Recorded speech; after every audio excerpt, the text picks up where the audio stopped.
So again, good morning and Shavua Tov. And we continue our series on bioethics in Halacha and in Torah.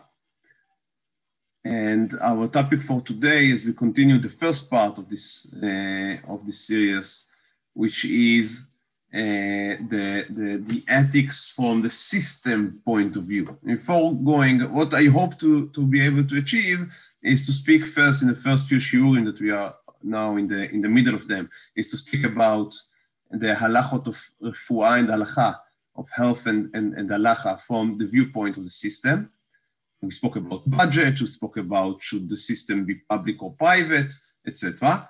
And then I hope to move into questions of the individual and then maybe do a survey of human life from birth to after 120 and see the different halachic topics regarding refuah that come up. So that's basically what the syllabus, right, that we are trying to organize here. So we are still in the beginning, and our topic for today is questions of what is sometimes called triage.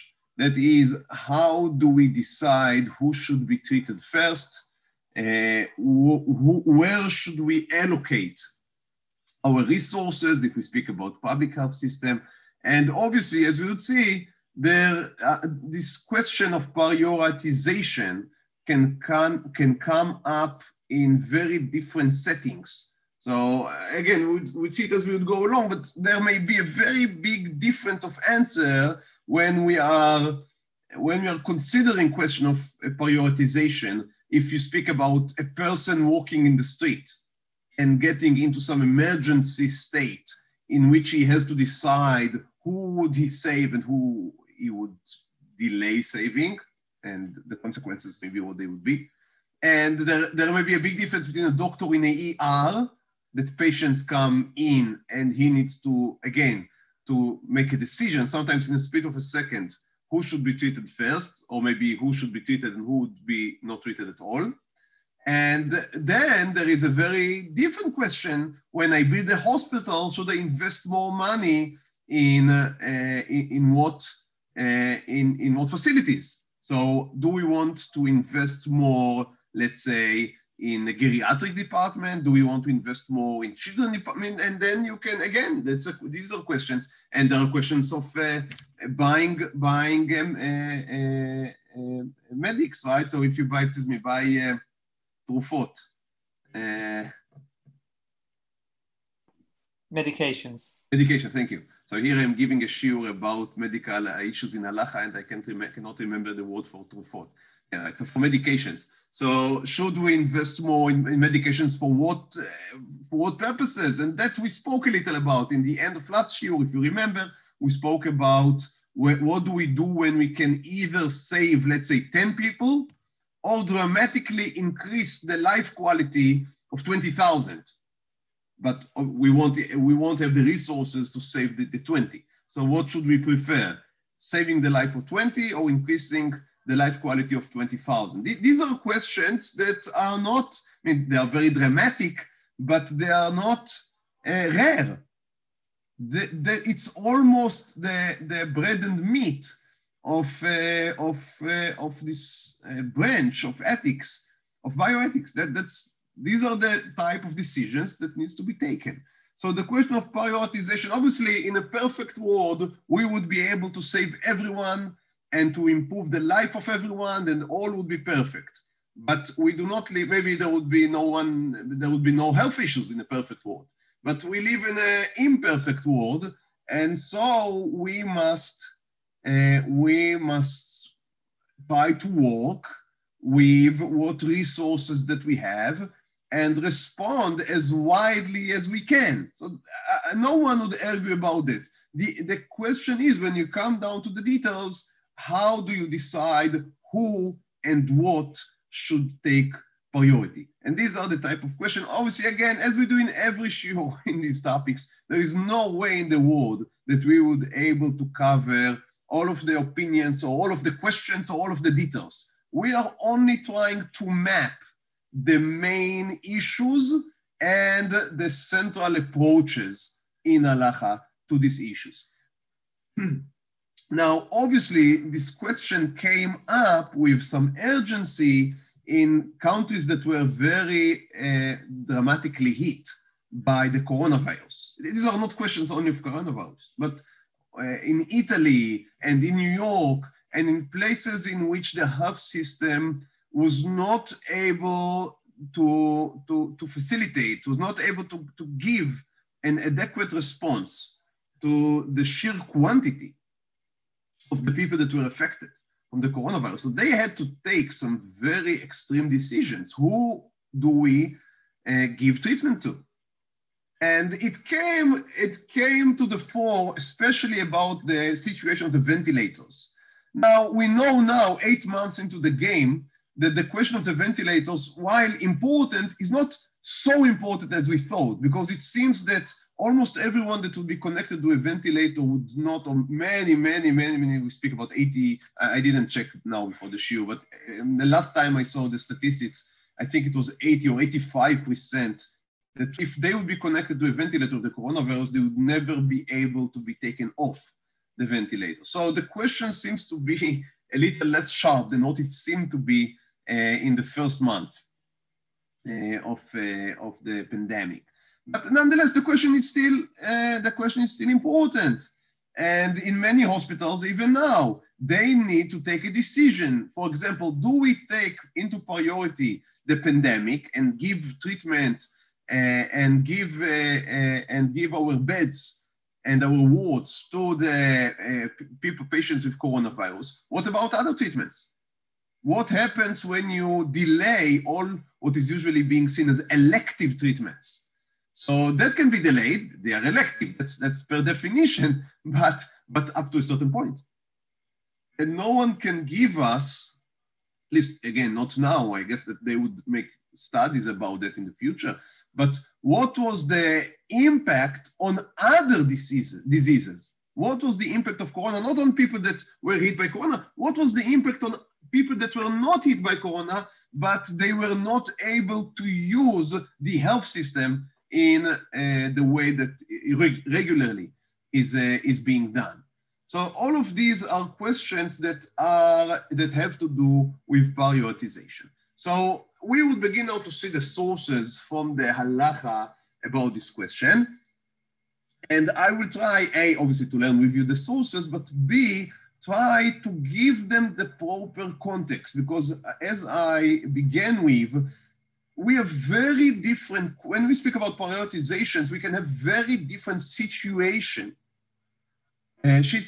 we refer to. There is a big difference, as I said, between emergency of a specific private, an individual walking on the road, and chas v'chayila, there is some road accident, and he needs to attend, or chas v'chayila, there is a terror attack, and he needs to attend to many people. Now the question is, who should we prioritize?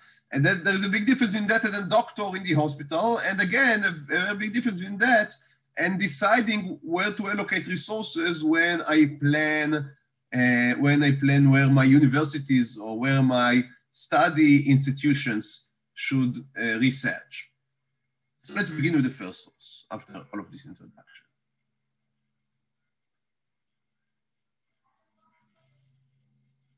Okay. So hopefully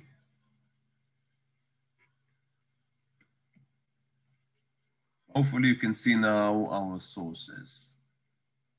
So that's, the first source is a Mishnah in Orayot, and immediately the second source after it is the Gemara, the Talmud Bavli on this Mishnah. And both are very important as starting points to our inquiry.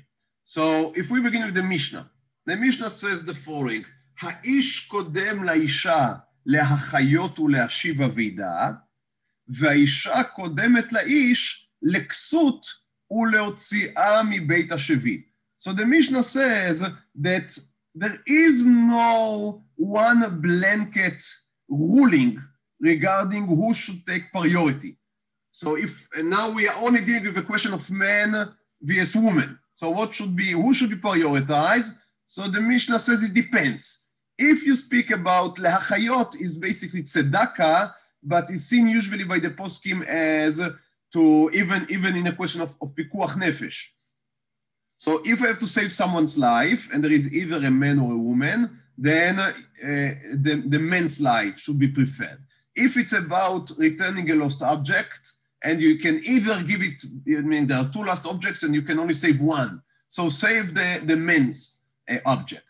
On the other hand, the woman take precedence to the man if you speak about giving clothes, or if she was captured, if both were captured by the Gentiles, then you should first redeem the woman. So we see here that there are different considerations, and the Mishnah tries to see, I guess that the Mishnah is trying to see where there would be the most suffering. Now, if both, בזמן ששניהם עומדים לכלכלה, so if there is a fear that in the captivity they would be kalkala means they would be abused, right, in an improper way, then the man comes again before the woman. So meaning usually we are more afraid that the woman would be abused in that way, so she takes precedence. But if it's a case in which we know both would take abuse, then it is more severe for the man than for the woman. So it seems to try and calculate sufferings, but we would see other opinions as we would continue. And the Mishnah continue with a ladder of saving lives. So the Kohen comes before the Levi comes before the Israel. Now the poskim argue if this ladder, we may say, of Kohen is before a Levi. Is that also true that a Kohenet, right, a woman that is a daughter or is married to a Kohen, would she also take precedence to a woman that she is a Levite? And what if you have a woman that is a Kohenet and the man that is a Levite? So you can guess that we can have a lot of combinations with this Mishnah. But basically, the Kohen comes before the Levi comes before the Israel comes before the Mamzer comes before Natin. Natin is a type of a slave, we may say. The Natin comes before the Ger. The Ger now is not a convert. The Ger here is a Gentile who is allowed to live in Israel. And the Ger comes before the Eved Meshuchrar, so the free slave. And then the Mishnah continues and says, Eimatai, all of these ruling of prioritization, where do they apply? Bizman shekulam shavim, if all are equal. Equal in what sense? So immediately the Mishnah would say, in Torah learning. So if Torah learning is equal, then you take precedence or prioritization according to the list that was just given. But, aval, אם היה ממזר תלמיד חכם וכהן גדול עם הארץ, but even if you have a mamzer and the Kohen Gadol, and the mamzer is a greater Talmid Chacham, then the Kohen Gadol, then the mamzer would take precedence over the Kohen Gadol, and you need to save the mamzer before you save the Kohen Gadol. So that's a very extensive list here in this Mishnah, and also with a caveat saying that in the end, what is really important to us is how much Torah do you know. Again, now, how would they test them while both are being captured or both are drowning in the river? So this whole Mishnah, it's very interesting to try and understand, to figure out how exactly am I supposed to be guided by it. Now, in the Gemara, there is even a more fine-tuning of the list. So the Mishnah says, the Gemara says in source bet, Haya hu verabo bashevi. What happens if you have your father and your rabbi, both were captive, and you only have the means to release one of them? So who should you choose? Then who kodem lerabo? First you should redeem yourself, and then you should redeem your rabbi, and only the last of them is your father. And then the Gemara says, ve'imo kodemet lekulam. So that's again an amazing tzika. So the Gemara says, all of these lists are beautiful, but if your mother is in danger, then she takes precedence over everyone. And it seems to be even over your father, even over your rabbi. So this list is extremely interesting. extremely interesting. I always found this psika, this like qualification that obviously is very nice, but if your mother is in danger, then she take precedence. That's a very, I don't know, human way to go. Now the Gemara does not bring any text proof for that. No, I guess they had some source in the Torah, or maybe that was Halacha leMoshe Misinai. But anyhow, it's in itself, it's like a very, I would almost say it's an instinctive statement that everything is very nice, but if your mother is in danger, then that should override any other consideration. Now the Gemara continues. Let's say that you have a chacham, a sage, a rabbi, a great rabbi, not every rabbi, chacham, and the Jewish king. So who would you prefer? Who would you save? Both are drowning in the river. Would you save the king, let's say the prime minister, or would you save the great rabbi? So the Gemara says that the sage comes first. Now, again, I don't know if it was ever applied in reality. I find it hard to believe. But the Gemara says that at least halacha, the halacha is that you first jump to the river and save the rabbi and let the king drown. Why? Now, here the Gemara does give a reason. What the reasoning is, Chacham shemet en lanu kayotze bo, Melech Yisrael shemet, kol Yisrael ruim lemalchut. So again, that's at least for me, that's mind-blowing. The Gemara says, sages, that's very hard to produce. That's very hard. I mean, you need to work very difficult to produce the sage. But a king, well, every Jew is a king. Kol Yisrael ruim lemalchut. That's, they say about Ben Gurion, that he met once with the Chinese president of his time. I don't know who he was. And the Chinese president told him, you are only a prime minister of 2 million people. And I am a president of 1 billion people. So Ben Gurion told him, yes, you are right, but you are one president and 100 million and 1 billion subjects. And I have 2 million prime ministers. So that's exactly what the Gemara is saying here. The Gemara says it is better, the Gemara says every Jew is a king. Everyone can lead the country. That's easy. Being a sage, that is more difficult. So you should save the sage before you save the king. Again, that's amazing. But the king should come before the Kohen Gadol. If you see the king and the Kohen Gadol both drowning, then save the king. And the Kohen Gadol, that's the most easy job. You just need to be born. If you're born, then you can be a Kohen Gadol. But in order to be a king, I guess that there are at least some qualifications. So again, this Gemara seems to give priority over to the question, who is more, I don't know how to say, who is more dear, or who is more, who would contribute more to the Jewish nation? And the Gemara continues there. I would not, it's a whole half of a page with fine-tunings of who should you save in this type of matter. Now, our question, the question that I would like to ask immediately is this Mishnah should be taken into consideration, for example, when two patients come into the ER and there is a doctor, and one is a Kohen and one is in Israel, so we should treat the Kohen first, right? That's what the Mishnah seems to imply. And the Mishnah says even more, if one of them is, that he learned Torah, and the other, at least seemingly to you, is not a Torah learner, then you should prefer that learned Torah over the one that didn't learn. Now, you can only imagine how an ER would look like. If that maybe there will be tests in the entrance, but it's for those that can take tests. And they would say who should be treated first. Now, all of that is very difficult for us, I think, to digest. And it is almost agreeing, it's almost in consensus over all of the poskim that we do not pasken this Mishnah, we do not rule this Mishnah in public health system setting. Now, there are different reasons why.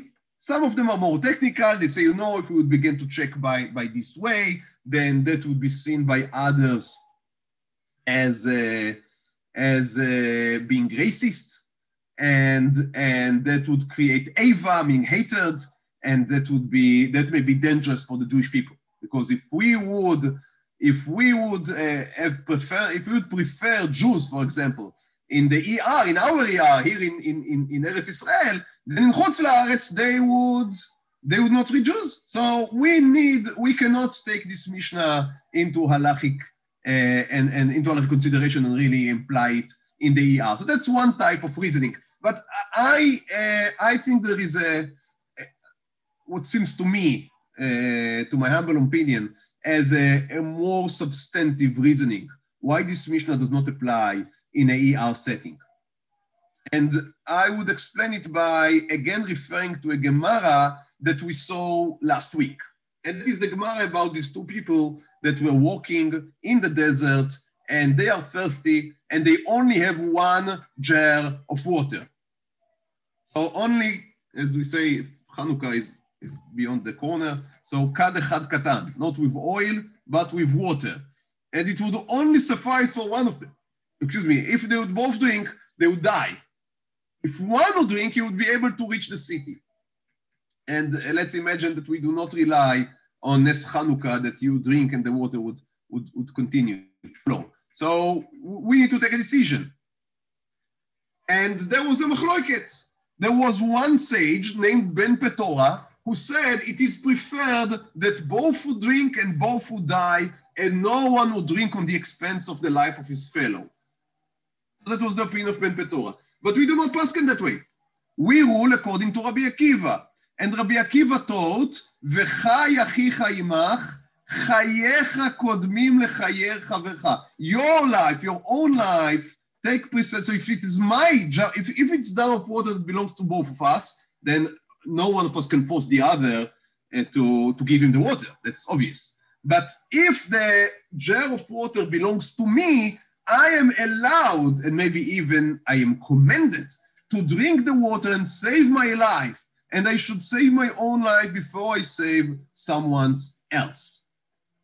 That's Rabbi Akiva. That is the common rule in flights, that in a case of emergency, first put your own mask and only then put the mask over the person that is sitting next to you, even if it is in need of help. So you first help yourself, and then if you can, help someone else. That's the basic ruling of Rabbi Akiva, which is consistent with his order, with his ruling of ve'ahavta l'reacha kamocha. So it's your love to yourself, and then you take this love and apply it also to others. Now, our health system, as we saw in the last shiurim, is a public system. That means that it belongs to the public. Now, it does not belong to those who pay more, because it doesn't work that way. The way it works is that we all put our money into one pocket, which is the government's pocket, or maybe you'd say the government is taking our money and put it in its pocket, and then from this money, it builds the health system. Also, if you are insured, and let's say that we pay to the different kupot cholim, so that's health insurance. But again, the health insurance, the facilities of the health insurance, the facilities of Maccabi, of the Meuchedet, or of Klalit, belongs to all of the insurance. So if that is the case, that is like the jar of water that belongs to both of them, or that belongs to each one of them. So you cannot come up and say, yes, that is correct. It is your jar of water, but you are an Israel and I am a Kohen, so you should give me your water. That was never the case. The case was only the case of the Mishnah in Orayot, in which you should save the Kohen before you save the Israel, was when there was a third party and there was a question, who should you prioritize?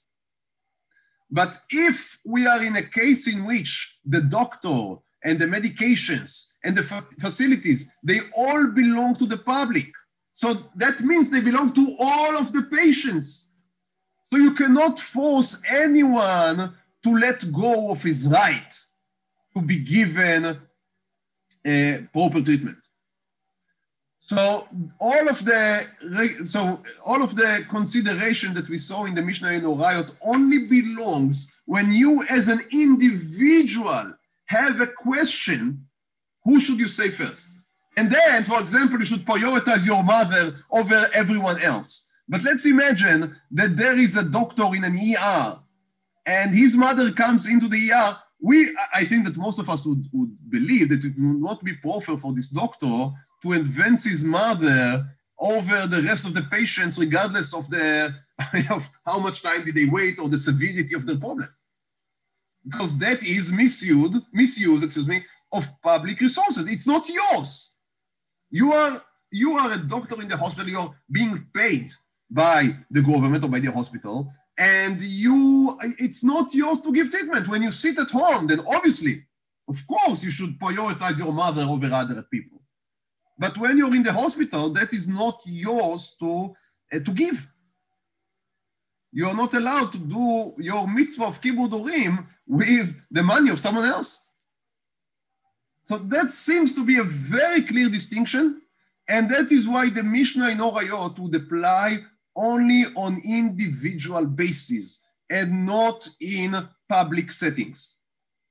So again, if I am in Chas v'Chalila, if I come to a car accident or someone comes to a car accident, and there he sees someone, let's say, who is a great sage, a great rabbi, and someone else, and both are in the same level of danger, let's say, then yes, the Mishnah would instruct him to first treat the sage and only then treat the other guy, because you need to make a choice. So that is as good as consideration as any other. If Chas v'Chalila it's a relative, then maybe the relative will take precedence. But all of these is only when we speak about individual, in private situation.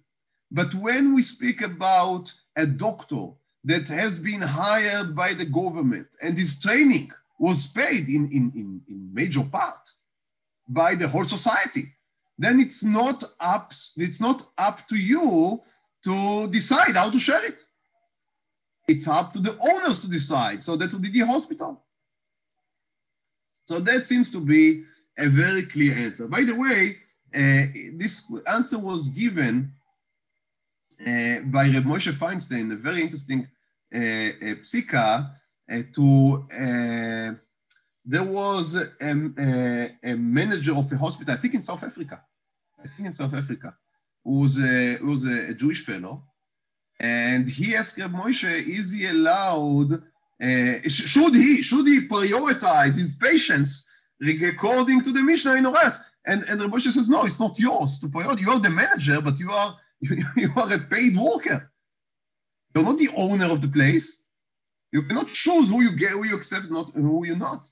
That seems to me a very clear reasoning. Now, also when we speak about individual situations, then again, we should take into consideration, as I said, the Mishnah in Orayot, but also more broader considerations that we had mentioned earlier and hinted to them as hatred, and we should be careful not to be seen by others as racist, etc., because we see that may cause danger. So everyone needs to do according to his wisdom. On the other hand, it's very important that to emphasize that all that I said just now does not mean that we throw, let's say, morality out of the window. I would explain what do I mean. So when, let's say again, I come to an emergency situation, and the question that many times was debated was regarding a terrorist attack, and I have the attacker, the terrorist, and he is badly wounded.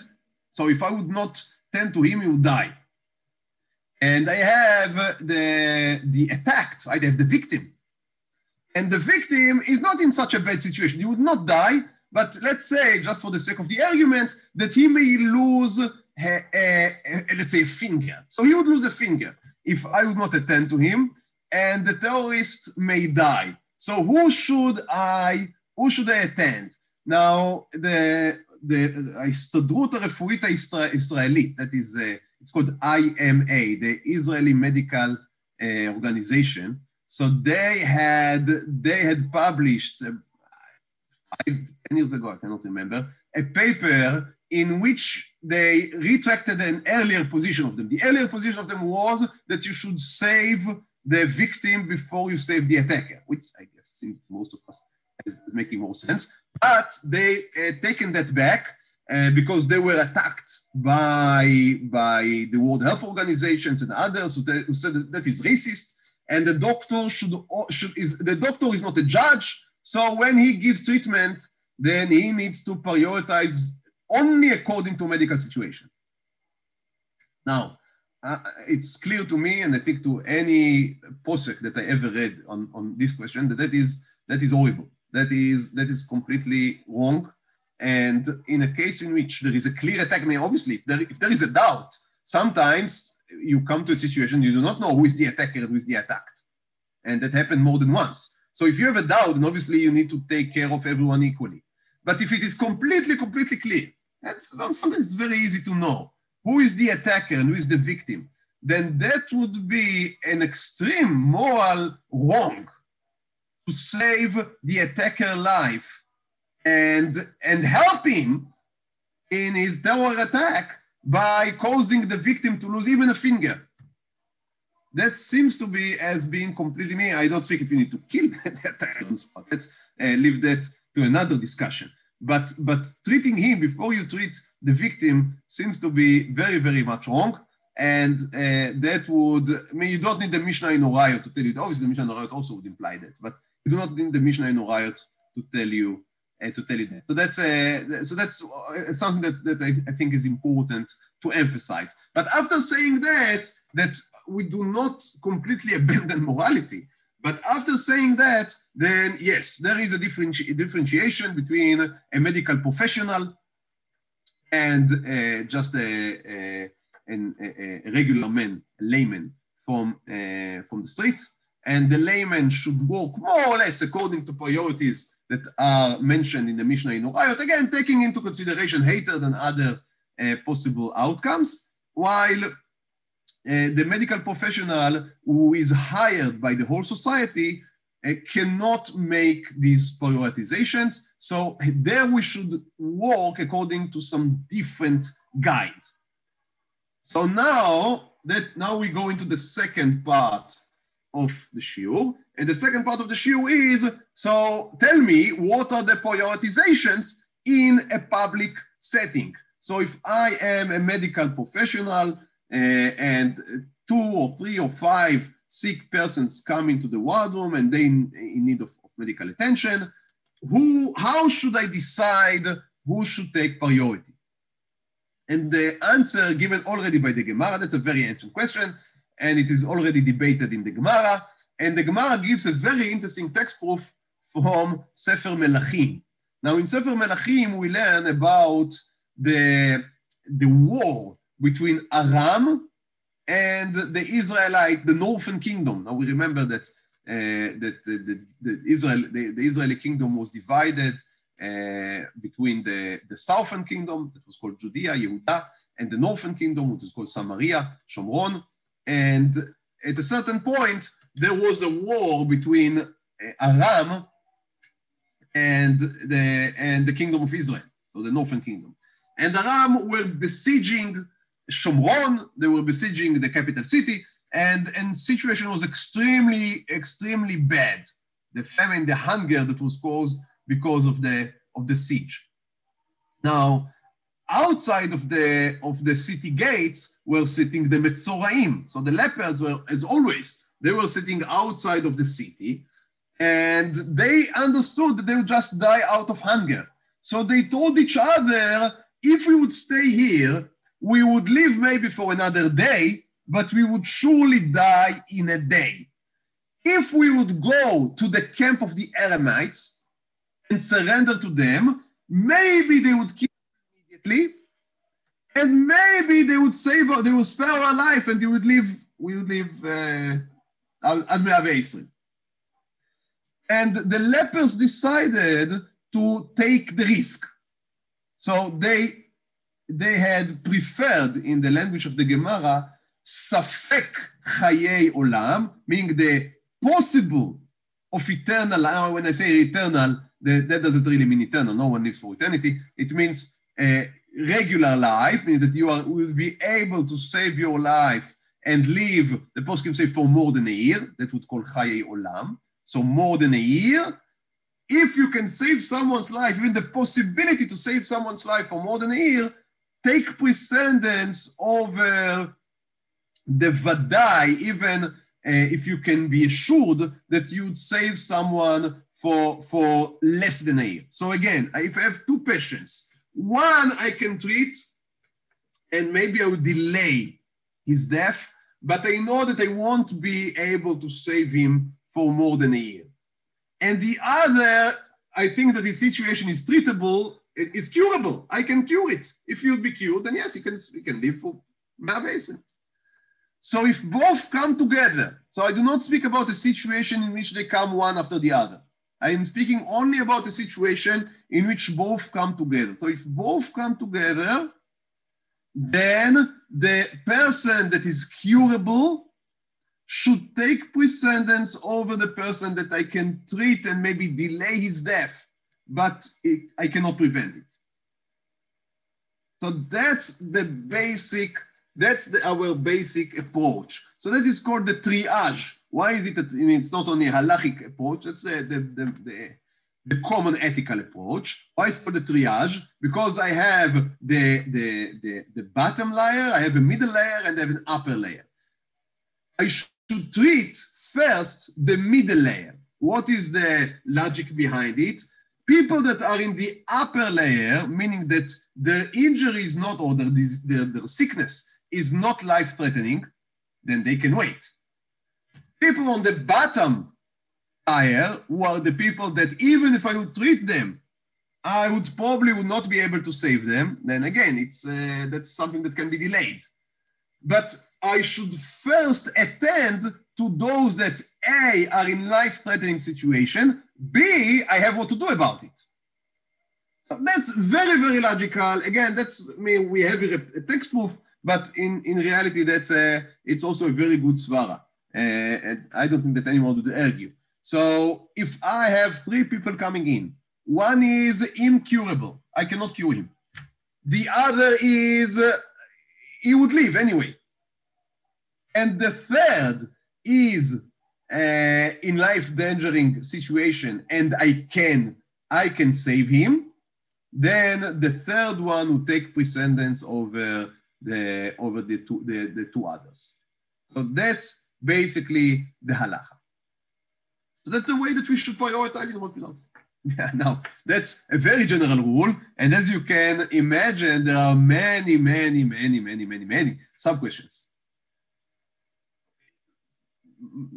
Primarily because it is very rare that we have such a clear distinction between people that we can save and people that we cannot save. And you'd go to a doctor and you'd ask him, can you save this man? He would never say, yeah, for sure.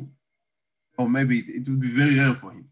Usually, a humble doctor at least would say, I have X percentage of chance.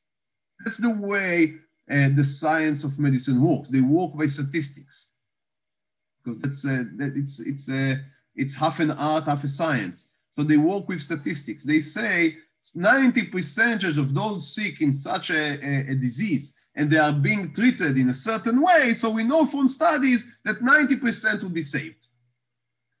And other disease, there are only 70%. And so here, it's much more difficult to make the decision. Who should be prioritized? And also, it's not always so cut and clear who is in life-threatening situation, who is not. Someone can seem to be not in a life-threatening situation, but there is some inner damage that we are just unaware of. And if we would not take immediate CT and then see what's going on inside and take action, then we are endangering his life. So all of these questions are very, very difficult, and there is no way in which I can give any definite answers, because again, there are many details, and every detail should be taken into account and calculated in some way.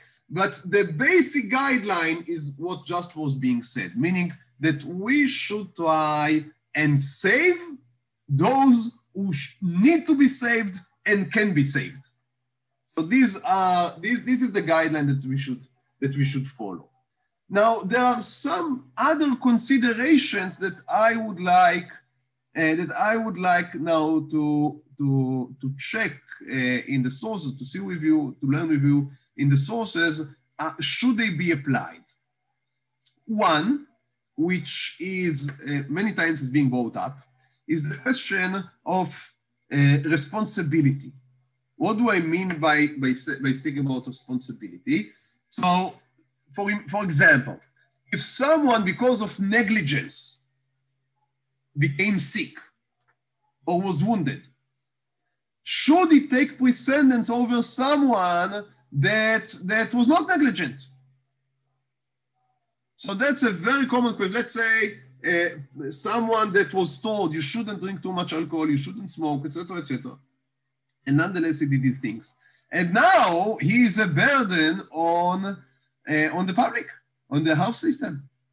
And there is a question when we allocate, again, it may be a question when I am walking in the street and I saw someone driving, I see someone that is driving in a negligent way, and there is an accident. Should I treat him before I treat the guy that is not responsible for the accident? So we spoke earlier about a terrorist, in which I think things are very clear. But in this case, that is much more complicated. It is much more complicated. Another setting would be, let's say, if I need to invest. So we're not speaking now about an emergency, but about a question of how should I invest? Should I buy as a state or as a hospital? Should I invest more in curing types of diseases that people are responsible, and if they would just have lived in a right way, then they are preventable diseases, or at least to a great degree, they are preventable diseases? Or should I invest, but let's say there are many people that are sick with these diseases, or should I treat first people and invest in people that it was not their fault that they are sick? These are very important questions. These are very important questions. Now, the Shulchan Aruch says, that's in source Vav here, and it speaks here not about a health system, but it speaks here about redeeming captives. So that was something that was very common, and we spoke about it also I can't remember, a few weeks ago. And many times communities would have to redeem people that were captured by the Gentiles. But what happens if someone was being captured because he sold himself to slavery? So he sold himself to slavery to the Gentiles, and now he comes to us and he say, save me, help me, redeem me. So he is in fault. The Shulchan Aruch says, and obviously there are many sources, I'm cutting it down to the bottom line. So the Shulchan Aruch says, מי שמכר עצמו לעובד כוכבים. So if he sold himself to be a slave to a Gentile, or that he took a loan and then they captured him, and again, it seems as he's in fault. So the first and the second time, we redeem him. But if he does it third time, then we say, no, ad kan, now you are responsible and you should save yourself. So it seems from here that we do put responsibility, at least after a few times, on the shoulders of the sick or of the captive person. But then the Shulchan Aruch continues and says, "Ve'im bikshu lehorgo," but if they are going to kill him, not only to enslave him, but to kill him, to murder him, then we redeem him even a few times. So the Shulchan Aruch says, if it's a case of life and death, then you are responsible to your actions, but we would not let you die. Even if someone wants to take his own life, we would not allow that. So the bottom line of this halacha seems to say that even if someone is responsible to his sickness, nonetheless we have to save him. But again, this halacha seems to speak only about a case in which there is an emergency right now, and there is a question, who should I prioritize? But it doesn't reject maybe the possibility that when I ask myself what to invest in, that my resources should first be allocated to people that were struck, let's say, by fate, than to people that are the cause of their own ailings. So that seems, I don't think that this source reject this notion. So as I said in the beginning, the part of the complexity here, that we are dealing with a multi-layered question, because question of prioritization can materialize in different situations. So there's a big difference between a case of emergency, in which maybe I am not allowed to make these calculations of who is responsible because I need to save life. And when I sit in the office and I ask myself, where should I spend, where should I invest money? And there the answer may be that money should be invested before there is someone sick in front of me. But when we speak about planning to the future, then yes, we should invest in people that are trying to save themselves and not in people that are negligent and throwing themselves on the neck of the public. So that's I think, a very important distinction that we should make here. Another question that was debated hotly, and it is debated for years now, but it came to the fore again in the current pandemic, and that's the question of age. So in Italy, the situation was that they came to a place in which there were not enough beds, not enough room in the ICU, and not enough ventilators to take care of all the people that were affected by the pandemic. So they decided that everyone above the age, I don't know, 70 or something, so he would not be treated. Not only that he would be deprioritized, but even if there is no one young right now, because maybe someone young would come tomorrow, then we even do not connect to begin with. We do not begin with to connect someone that is older for, I think it was 70, but you know what, don't take my word over that, that can be checked very easy. But above a certain age, let's say, he should not even be connected to a ventilator. And that was part of the reason, if you look at the statistics, that the age factor was very, very dominant there in the death of people that died from the coronavirus. Now, we can understand the logic of that. We can understand the logic. The logic is that there can be even given some reasons to that, few reasons. So one can claim, you know, the old people, the old man, he already lived his life. On basis of equality, I think that was the reason that they used. On basis of equalities, on grounds of equality, you should give equal chance to the young guy to enjoy his life. Because the old person already enjoyed his life. So that's one way to formulate. Another way to formulate is to say that the old person, if you save him, you only save, let's say, 10 years. But if you save the young guy, then you save 100 years, I don't know, and 80 years. So that's another logic, not because of equal opportunity, but because of as a doctor, my obligation to save life. So there is more life, potential of life in the young person than in the older person. So that's another consideration. Third consideration can be for society. Society needs more the young people than the old people. I mean, that's obviously arguably, but that's another argument that was given. Now you can argue completely to the opposite side. So you can say, no, the older person, you know, he paid health insurance for 60 years now, for 70 years now. And the young person, he only began to pay yesterday. So who should take prioritize? Who paid for the system?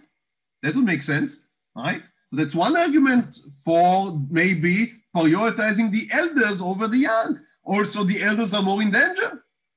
Also, the elders, we need to, meaning again, if we speak about contribution to society, our obligation as society to respect our elders. So one can argue here and there, but if we ask halacha, what is the position of halacha? So the position that is agreed upon the majority of the poskim nowadays is that, as I quote here from the Minchat Shlomo, it's Reb Shlomo Zalman Auerbach, one of the most important poskim in the recent generation, and he says, צריכים בעיקר להתחשב, we should take mostly into consideration the גודל הסכנה, the height of the danger, והסיכויים להצלה, and the chances to survive, as I said earlier, the one that needs to be saved and can be saved. התחשבות בגיל לא באה כלל בחשבון. So he says, age should not be a factor either here or there. And we saw also in the Mishnah in Orayot, it said nothing about age. So that's more or less the agreed opinion. Also, Reb Moshe Feinstein writes the same. So age should not be a factor. We have to know that there are minority opinions that do hold that we should differentiate by age. And there is a very interesting thing that is written in Sefer Hasidim. Says the Sefer Hasidim. Sefer Hasidim was written by Rabbi Yehuda Hasid somewhere in the 30th century. So it's a very ancient poem. And he says, יותר עוון, it is more sinful, ההורג בחור הראוי להוליד, ממי שהורג זקן וזקנה. That's an amazing statement. It says, obviously, it's sin to murder anyone, but it is more sinful to murder a young boy, a young man, a young lad, than murdering an elderly person. Why? שאינם מולידים יותר. If you kill the young person, then you do not kill only him. You also kill his possible children. But the elder had already had children. So it's only him. So that's a different kind of calculation. It's not about the years per se, but about the potential to have more children. So that's and he continues, it says, יותר עוון שהורג את מי שמזכה את הרבים מאדם אחר. Also, if there is someone, let's say, that is teaching others, and there is someone that only learns to himself, then it is more sinful to murder him who teaches to others, because again, you are damaging others as well, than killing he that only learns to himself. Now again, that's not a recommendation to murder anyone, but it does say that there is some type of a valuation, a way to value different lives. So that's an amazing statement. But again, that is a very minority position, which is completely rejected by the poskim. Some type of a middle approach was formulated by Rav Hershel Schachter. Rav Tzvi Hershel Schachter, who is a Talmid Muvak of Rav Soloveitchik in New York, and he wrote the following tshuva when the pandemic was hitting very, very strong, very harshly in New York, and the questions of allocating ventilators was asked, and that's the answer that he gave there, or part of the answer that he gave there. And I'll do that and we'll finish with that. הקובע בזה, so what should be our leading factor, הוא שמקדימים להציל את זה שהקהילה צריכה לו ביותר. So he's saying, no, it's not about the risk and the chances to save. We'll see that he would steer back in a minute. But it begins by saying that our consideration should follow the question of who can contribute more to society. And he says, he tried to say, maybe that's the explanation of the Mishnah in Orayot. So the men should be prioritized over the women. Why? Because in their time, the men were keeping more mitzvot than women. You say in the middle, you said that it's not correct in our times. But in their times, men were performing more mitzvot than women. So that's why they should be said first, because they contribute more in terms of kedusha. And he says, but in our time, בזמננו, יש הרבה נשים שעוסקות בתורה ובמצוות יותר מאשר גברים. He says, it's not correct anymore. In our time and age, there are many women, הרבה נשים, many women that are more engaged in Torah in mitzvot than men. So the rule falls out of use. וכללי המשנה מיוסדים על ההנחה שלפי סדר קדימות זה נרוויח יותר בעבור הכלא. So he says this whole Mishnah, it's not really says that a man worth more than a woman or that a Kohen is better than a Levi. It's all a question of what function this person plays in the society.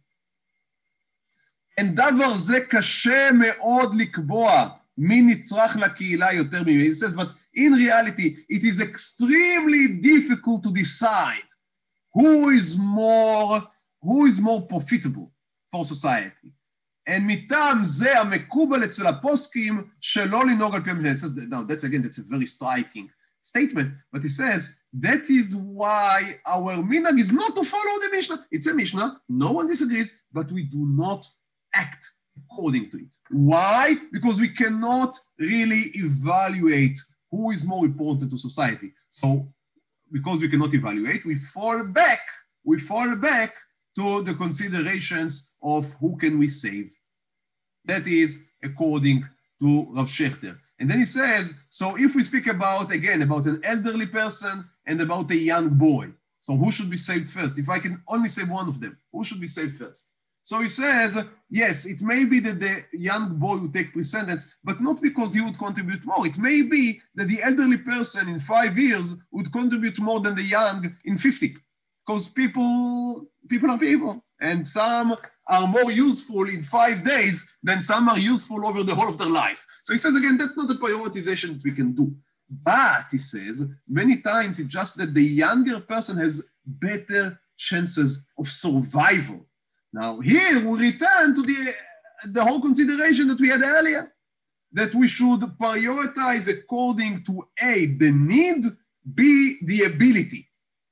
Being the need to be saved and the ability that we would save them. So he says, in general, if we know that in certain disease, a young person has a better chances of survival than the elderly, then that goes into the consideration, but not because we are, the word is, I think, ageists, right? So it's not because we prefer age to itself because we prioritize those that we have a better chance of saving. Okay, so that was, again, a quick and from above survey of the question of prioritizations. And I just a quick summary. So we saw that there are 3 different situations in which these questions come up. One is an emergency in which an individual is required to make the decision. And then basically it's the Mishnah in Ohio that we saw in the beginning that should guide him with taking into consideration other problems that may arise. B was an emergency state, but in which someone which is a part of the public health system is involved, in which the consideration should be who needs to be saved and can be saved. And the third situation is not an emergency, but when planning into the future, investing, allocating resources, and there may be other moral reasonings that would come into play, such as responsibility, such as maybe contribution to society and others, which can be more taken into consideration when we are sitting from above, but not when we have the sick people sitting in front of us. That is that for this shiur. Thank you very much. And may we never need any of these questions. Everyone should be healthy and everyone should be perfect. And Be'ezrat Hashem, all of that would only remain for theoretical discussions. Shavua tov. Shavua tov, thank you. Shavua tov. Thank you.